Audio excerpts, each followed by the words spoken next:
Hi കൂട്ടുകാരെ, പുതിയൊരു വീഡിയോയിലേക്ക് എല്ലാവർക്കും സ്വാഗതം. ഇപ്പം മഴക്കാലം ആയപ്പോഴത്തേക്ക് ഭയങ്കരമായിട്ട് കറുത്തുറുമ്പും പൊടിയുറുമ്പൊക്കെ ഇഷ്ടം പോലെ കൊണ്ട്. ഈ ഉറുമ്പ് സാധാരണ വരുമ്പോഴെല്ലാവരും പറയണത് എന്താ, മഴ പെയ്യാനാണെന്നൊക്കെയാണ് പറയുന്നത്. പക്ഷേ ഇവിടുത്തെ മുറ്റത്തൊക്കെ ഒരുപാട് ഉറുമ്പും എന്തോരം മഴയും പെയ്തു, എന്നിട്ടും ഉറുമ്പിന് ഒരിതുമില്ല. ഇഷ്ടം പോലെ ഉറുമ്പിൻ്റെ ബഹളം, മുറ്റത്തോട്ട് ഇറങ്ങാൻ പറ്റാത്ത പോലൊക്കെ. ഈ ഉറുമ്പ് നമ്മളൊന്ന് കടിച്ചു കഴിഞ്ഞാൽ പിന്നെ പറയണ്ട, അത്രയ്ക്ക് ചൊറിച്ചിലായിരിക്കും, പുകച്ചിൽ. അപ്പം നമുക്ക് ഇതിനെയൊക്കെ ഒന്ന് തുരത്താൻ എന്താ ചെയ്യാമെന്ന് നോക്കാമല്ലോ. വീട്ടിലുള്ള സാധനങ്ങൾ കൊണ്ട് നമുക്ക് ഇതിനെ ഒന്ന്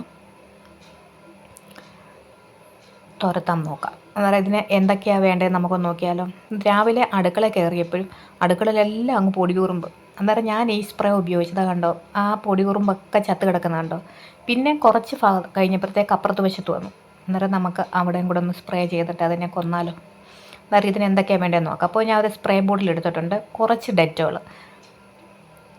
പിന്നെ നമുക്ക് വേണ്ടത്, ഞാനിത് തറ തുടയ്ക്കുന്ന ആ ഒരു ലിക്വിഡാണ് കേട്ടോ. ഇതിന് പകരം തറ തുടയ്ക്കുന്ന ഏത് വേണേലും നമുക്ക് എടുക്കാം. ഹാർപ്പിക്കാണെങ്കിലും വേണമെങ്കിലും എടുക്കാം, അതാകുമ്പോൾ പെട്ടെന്ന് ചാവും. സാധാരണ എല്ലാവരും ഈ ചാഴിപ്പൊടിയൊക്കെ ഇടുമല്ലോ. ചാഴിപ്പൊടിയൊക്കെ ആ ഒരു അടുക്കള ഭാഗത്തിട്ട് എന്തുമായാലും കാറ്റത്തൊക്കെ പറന്ന് നമ്മുടെ ആഹാരത്തിൽ വീഴും. അതന്നേരം പ്രശ്നമാണ്. അന്നേരം ഇതാകുമ്പോഴത്തേക്ക് അത്രയ്ക്ക് പ്രശ്നമില്ല. പിന്നെ സൂക്ഷിക്കണം. അന്നേരം ഞാൻ ആ ലിക്വിഡ് ഇട്ടിട്ടുണ്ട്. പിന്നെ കുറച്ച് വെള്ളം കൂടെ ഒഴിച്ചു ഇതാവുന്ന സ്പ്രേ ചെയ്താൽ മതി. അത് അന്നേരം തന്നെ ചത്തുപോകും കേട്ടോ. വേണമെന്നുണ്ടെങ്കിൽ നമുക്കിനകത്ത് കുറച്ച് കംഫോർട്ടോട് ഒഴിക്കാം. അന്നേരം പ്രത്യേക ഒരു സ്മെല്ലും ഉണ്ട്. അടുക്കളയ്ക്കൊക്കെ ഒരു സ്മെല്ല് വരും. ഇതാ കണ്ടോ, ചെത്തത് കണ്ടോ. ഈ സ്പ്രേ അടിക്കുമ്പോൾ ആഹാരത്തൊന്നും വീഴില്ല, അത് നമ്മൾ സൂക്ഷിക്കണം. അപ്പോൾ ഇതൊന്ന് ട്രൈ ചെയ്ത് നോക്കണം.